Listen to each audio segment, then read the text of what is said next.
Titans' new offensive coordinator, Tim Kelly, is already a massive upgrade over Todd Downing, and we saw it in week 2. Time for my all-22 review on today's edition of the Locked On Titans podcast. Let's get it. You are Locked On Titans, your daily Tennessee Titans podcast, part of the Locked On Podcast Network, your team every day.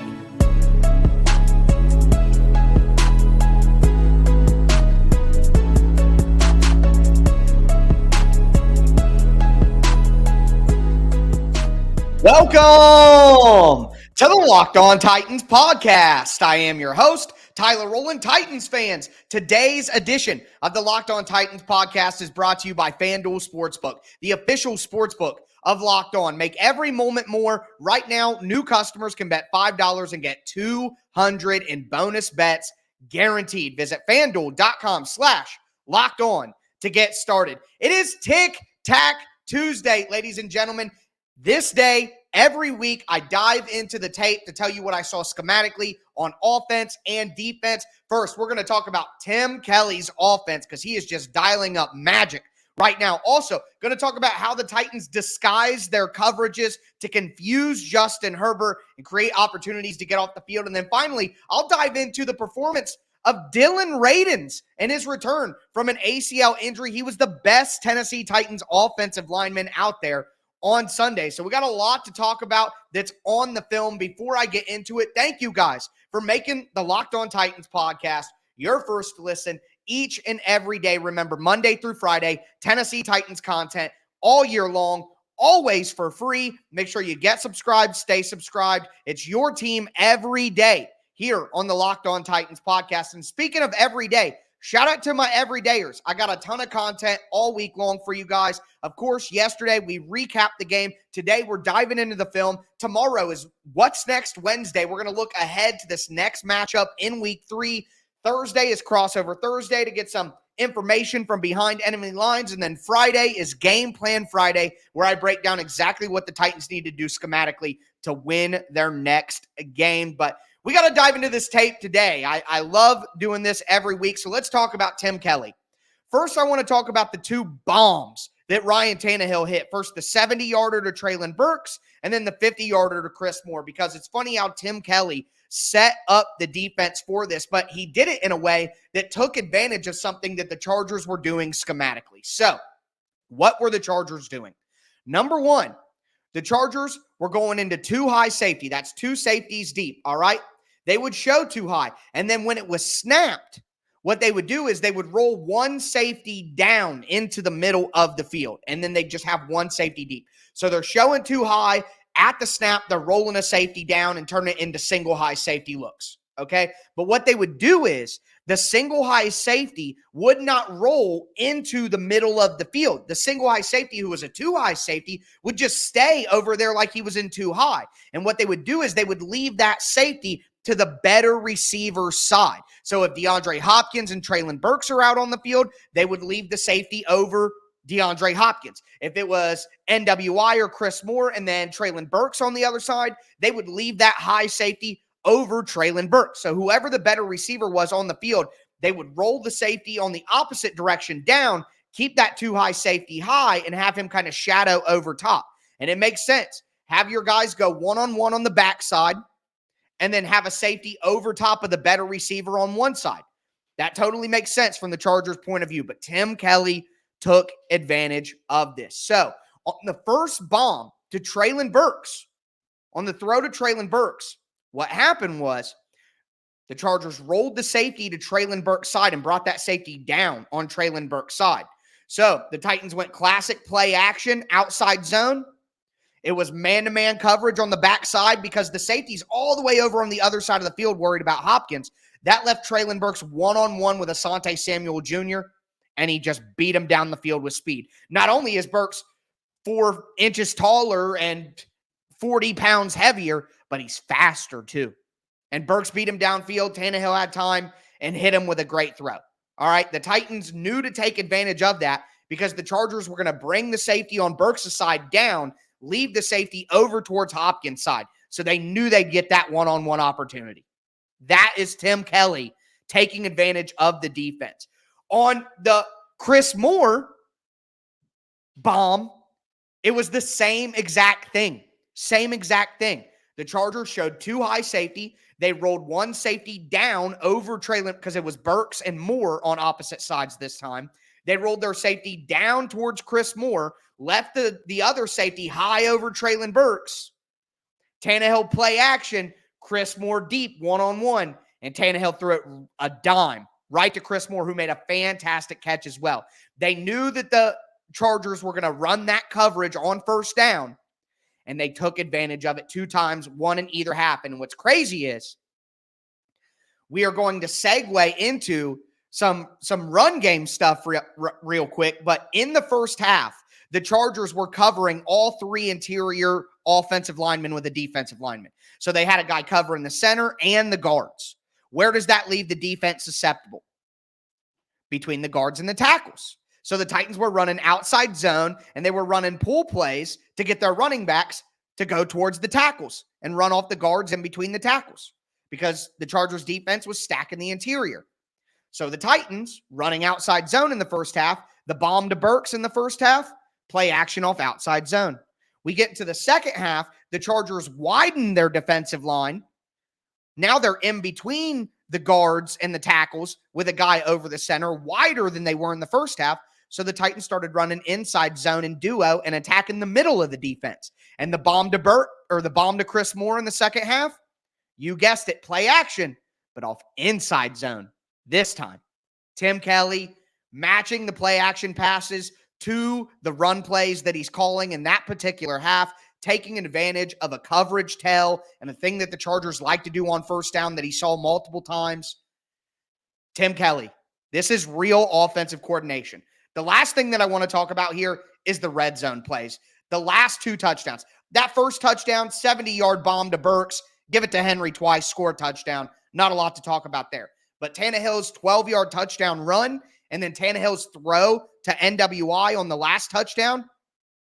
Oh, the red zone coordination from Tim Kelly, which was magnificent. So on the Tannehill run, you have Tajay Spears on the right in the backfield next to Tannehill and shotgun, and then you have Derrick Henry on the left.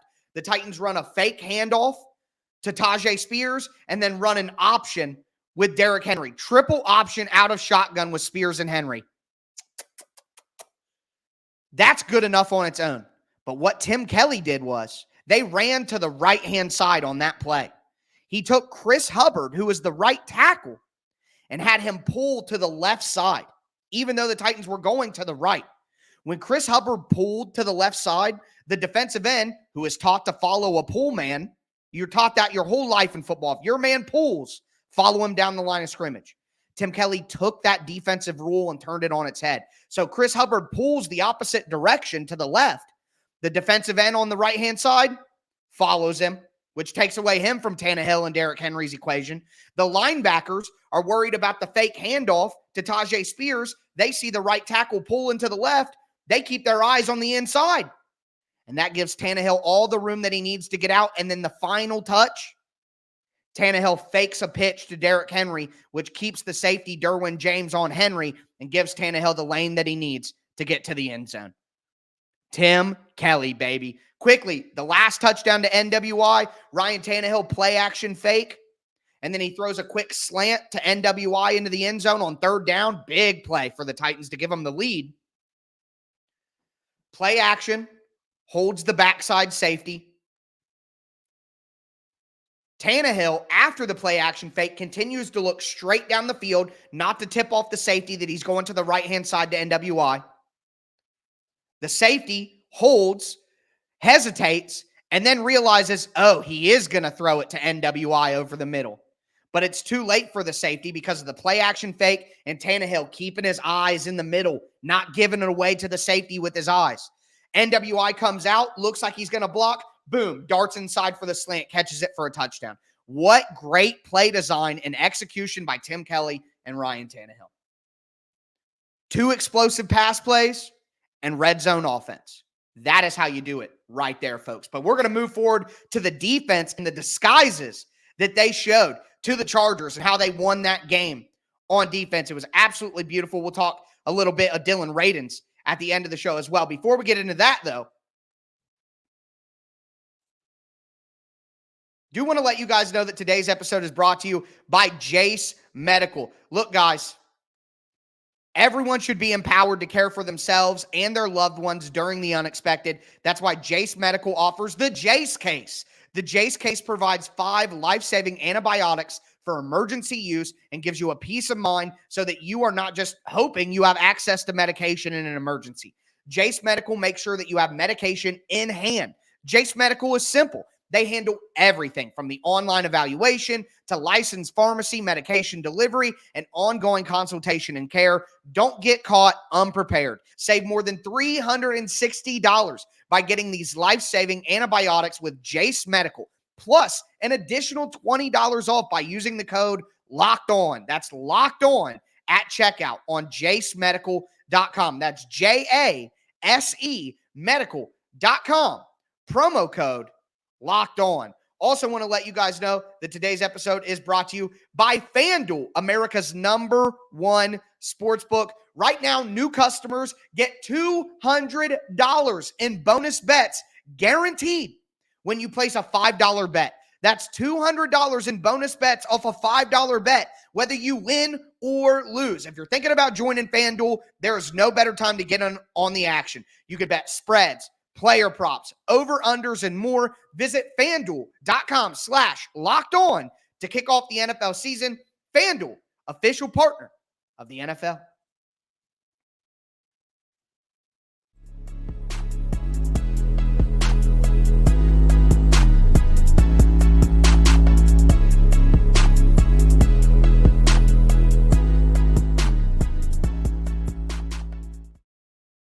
Titans fans, we are going to continue today's Tic Tac Tuesday edition of the Locked On Titans podcast. Every single week, I dive into the tape for my all 22 review to break down what I saw out there. If you guys want to see the actual film breakdowns, which legally I'm not allowed to have on the channel, of course, make sure that you follow me on Twitter at Tic Tac Titans. I already posted a bunch of film clips on Monday and stuff to get you guys ready to go. On Tuesday, I'm going to have my full 10-minute recap. I'm going to have a ton of different film work on the offense, the defense. Make sure, again, that you follow me on Twitter at Tic Tac Titans. Make sure you follow my work at Sports Illustrated as well, where I post most of that film work at alltitans.com. I write over there. So just want to let you guys know where you can find the film to pair up with the conversations that we're having here. But talking about the defense, the Tennessee Titans defense, I mentioned last week on the game plan episode, when we talked about what the Titans needed to do schematically to win,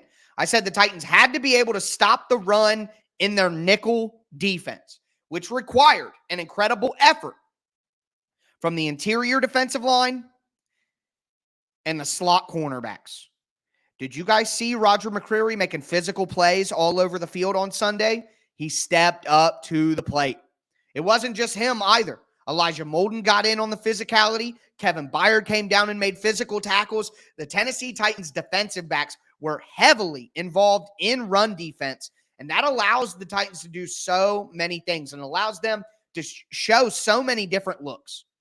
So Teair Tart and Jeffrey Simmons up front dominated this game. They were fantastic against the run. But again, the linebackers in the middle, in Azeez, Alshire, and Jack Gibbons, and then the slot cornerbacks and safeties who drop down to play in the second level of the defense, like Byard and Molden. Those guys were the second level of the Titans defense was so good against the run in this game. And again, it allowed them to play run defense in nickel with 5 defensive backs on the field, which also allows them to stay prepared and ready for that passing offense, which is the real fear for the Titans. They want to make sure that they're in a position to cover the pass, first down, second down, third down at all times. But you can only do that in nickel, and you can only play nickel if you can stop the run in nickel. And the Titans can because of Tart and Simmons and because of the physicality of their defensive backs. That's why the Titans' run defense was number 1 in the NFL last year, despite playing a ton of nickel all year long. That's why. And they saw it. And the Chargers ran for 60 yards after rushing for 200 last week. That's not an X's and O's. That's not a cover 3 run blitz. That's just the physical nature of a Mike Vrabel football team, what they require on defense in Tennessee. That is a culture win right there for the Titans, more than scheme. But getting into some schematic things. The Titans were able to, because of Harold Landry's versatility, to line up as an edge rusher or as a standoff linebacker.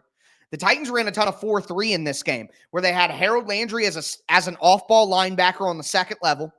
And then they would have Danico Autry or Arden Key as a defensive end. And then they would literally have 3 defensive tackles: T.R. Tart, Kyle Pecco, Naquan Jones, Jeffrey Simmons. They would have 3 of those guys as 3 of the 4 defensive linemen, with Jeff Simmons or Kyle Pecco as the defensive end. And then Autry, the defensive end, on the other side.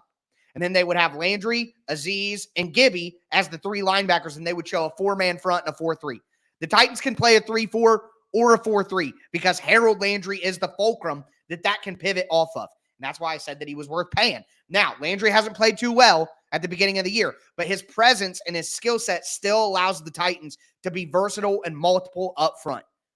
And that's big because you can come out with 2 tight ends on one side, and the Titans will say, okay, we'll go with a 5-man front and show a 3-4 so that we have width on the line of scrimmage.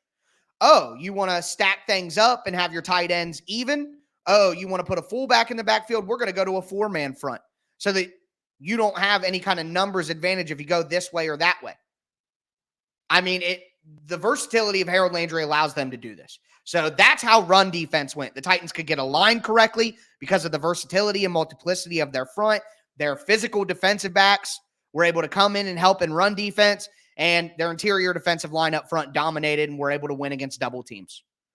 Tennessee Titans football. It was absolutely miraculous. But what I want to talk about now is the disguises that the Titans did in the back end. The Titans played so much cover 2 in this game, which is something that we talked about on Friday. I wanted to see the Titans play a ton of cover 2, limit the explosive plays of the Chargers offense, don't give them anything free downfield, don't put your cornerbacks on an island on the sideline too often in man coverage, have a safety deep at all times. And the Titans did that, but the way that they got to those looks, excuse me, I get too excited when we break down disguise defenses, but the Titans were showing 2 high safeties, rolling a safety down to be in single high, and then going back to cover 2 anyways. I mean, that is diabolical from Shane Bowen. How as a quarterback, you're in 2 high. At snap, they rolled a single high. Okay, it's cover 3. It's man 1. For the safety to then back out and get deep half and play cover 2 again? Woo! My Lord. And then other times they were showing 2 high, rolling down, and just playing cover 3 from that. So it's like, I don't know what you're going to do because you're doing everything that you could possibly do and things that teams don't do. Okay? On that first sack of the game, the Titans muddled the A-gap. They had 6 guys on the line of scrimmage with Azeez Al-Shire and Elijah Molden walked up over top of the center. So 6 guys on the line of scrimmage. All right? They drop out into cover 3, and Sean Murphy-Bunting makes an incredible play as a deep third, coming inside a little bit more and covering the seam route down the hash. Takes it away. Nobody there. Autry wins one-on-one. Sack. I mean, it's just a total team effort, and the disguises that the Titans are showing and showing pressure and backing out and showing pressure on the right side and then coming from the left side with the slot blitz. All of those different things are just confusing Justin Herbert and making him wait just a split second longer to make the throw and make the decision. And those split seconds mean everything. So the Titans rolling their coverage, disguising their coverage, doing different things, and ultimately getting themselves into 2 high looks in cover 2 so that Justin Herbert can't get anything down the field and create any explosive plays. That is what won the game for the Titans on the defensive side of the ball. The disguises and the incredible run defense. It got the job done. So with that being said, though, we're going to kind of zoom in a little bit. I want to talk about an individual performance from Dillon Radunz, who came in and played 50-plus snaps after tearing his ACL against the Chargers in December, and he was the Titans' best offensive lineman on the day. So we're going to get into that in just a moment. Before we do, do want to let you guys know that today's episode is brought to you by Prize Picks. Look, guys, Prize Picks is daily fantasy sports made easy. All you do is pick 2 to 6 players and say whether they're going to do more or less than what Prize Picks says they're going to do. So Patrick Mahomes, 2 passing touchdowns. Travis Kelce, 50 receiving yards. Justin Jefferson, 100 yards. Lamar Jackson, 1 passing touchdown. You just pick 2 to 6 players and say whether they're going to do more or less. And if you get it right, you can win up to 25 times your money this football season. I prefer Prize Picks to other kinds of daily fantasy. I don't want to play against a 1,000 bots or a bunch of sharks and pros. It's just me against the Prize Picks projection. So make sure that you go to prizepicks.com/LockedOnNFL. Use the code LockedOnNFL for a first deposit match up to $100. That's prizepicks.com/LockedOnNFL. Use the code LockedOnNFL for a first deposit match up to $100. Prize Picks, it's daily fantasy sports made easy.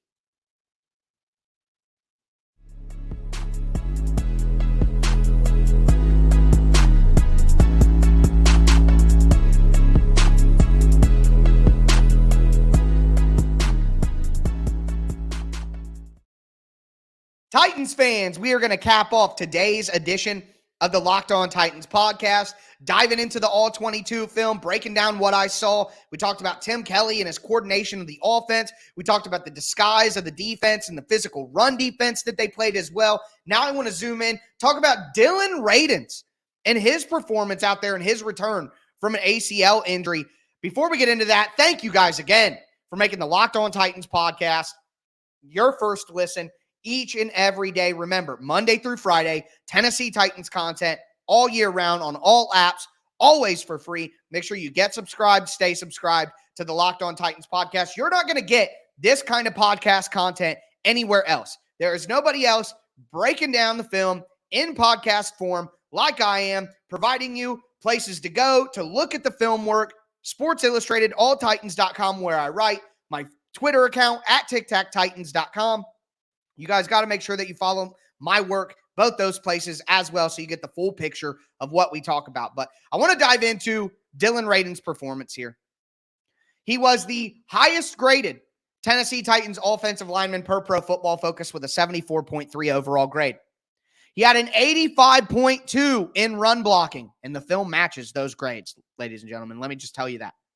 Now, he did struggle in pass blocking, 41.7 grade there. Gave up 0 sacks, but did give up three pressures. So Dillon Radunz played well, but at the end of the day, it's still a mixed bag. And it's his first game back from an ACL tear. He wasn't expected to play because he wasn't expected to be the starter. The Titans said, man, we don't necessarily want to put Radunz out there right now, but we got to because Xavier Newman-Johnson was so bad. And Radunz stabilized the ship. Not only was he better than Xavier Newman-Johnson, again, he was the highest rated Tennessee Titans offensive lineman all day. And let's talk about what I saw on tape. With Radunz, he is a better positional blocker than a drive blocker. So he's somebody who kind of just gets in the way and uses his body to shield the guy that he's supposed to be blocking rather than actually driving them back off their spot. Now, you may think I'd rather have a guy who drives the guy off their spot, and I would too. But at the end of the day, it's about getting the job done. And a lot of the runs that the Titans execute, zone runs, at the end of the day, it's just about positioning. That's why a guy like Taylor Lewan was very successful with the Titans. More of a positional blocker than a guy who's literally going to drive a guy back because of his strength. Dillon Radunz is more of an athlete than he is like a road grading offensive lineman. You know what I mean? So he just uses that athleticism, gets his body in the way of guys, and lets the running back run off his butt. And that works and that wins. He did a pretty good job at times climbing up to the second level. And again, positioning, just getting in somebody's way to continue to open the hole. That's huge. In pass protection, it's not as great. It's not, because here's some of the problems. Radunz has terrible balance, man. I mean, he just can't stay upright. There was a time during the game where he pulled from the left-hand side to the right side, and he needed to kick out Joey Bosa. He makes great contact with Bosa. He's in great position, but he just kind of gets a little top-heavy. Bosa is able to get right around him and get him off balance, and Radunz falls over. The initial contact on Bosa is good. He's in the right spot, but he just can't hold his balance and, again, drive a guy backwards. It's just not what he does. He has some balance issues. He can get a little over his toes, and he leans forward trying to get movement because he knows he, one, isn't a great drive blocker, and he doesn't have a great punch. Radunz doesn't have strong hands where he hits you with his hands and can knock you back. He doesn't have good knockback. He doesn't. So he got the Joey Bosa, was right there, but he doesn't have a great punch to get hands on him, and he kind of loses his balance as he's trying to go forward to make up for that, and that can get him in bad positions. At the end of the day, though, and Radunz really struggles against stunts, and teams are starting to really stunt hard to the left side of the offensive line. The Chargers definitely did with Skoronski out, but that was happening against the Saints because they're going after Dillard. So if you have Dillard and Radunz, who both have balance issues, who both don't have strong punches, who are both kind of liabilities in pass protection, then teams are going to stunt and twist and go after them all game long. And that's kind of what happened. So it's a mixed bag from Radunz. Definitely better than Xavier Newman-Johnson. Definitely like what I saw from him in run blocking and positionally moving guys around. Hopefully he gets better in space and more comfortable in space as the knee just gets more comfortable. It's his first game back from an ACL tear. It's the same thing as we talk about with Harold Landry, who hasn't played well in 2 weeks. Got to give those guys a little bit of time before we start to criticize them too heavily. But I think what it comes down to is I still think that Dillon Radunz is one of the top 5 offensive linemen on this team. Like, if you get the best 5 offensive linemen on the field, I think Radunz probably is out there. Now it becomes difficult with Skoronski at left tackle and then Radunz at left guard with, honestly, Brunskill at center, NPF at right guard, Hubbard at right tackle. That might be the Titans' best 5 in the middle of the season because Aaron Brewer is struggling and Andre Dillard is struggling. Now, I don't think that's going to happen. I think that Radunz goes back to the bench when Skoronski is back in a couple of weeks. But next week, Radunz has to start at left guard from the get-go. Absolutely has to happen. But with that being said, folks, that is going to complete my Week 2 All 22 film review. Remember, go to my Twitter account, at TicTacTitans. Go to alltitans.com on Tuesday. I'm going to have full film breakdowns. You guys can see what I'm talking about here. It'll be very interesting, but I'm happy I was able to break down and kind of give you guys an idea of what I'm seeing. I do this every single week, so make sure that you never miss it. And I hear all you YouTube people, it's Mondays. I've never seen people so ungrateful to get stuff early. Killing me out there. Killing me. But anyways, with that being said, that is going to do it for this Tic Tac Tuesday of Week 2. As always, I am your host, Tyler Rowland. Got to time out the outro, right? And this was Locked On Titans.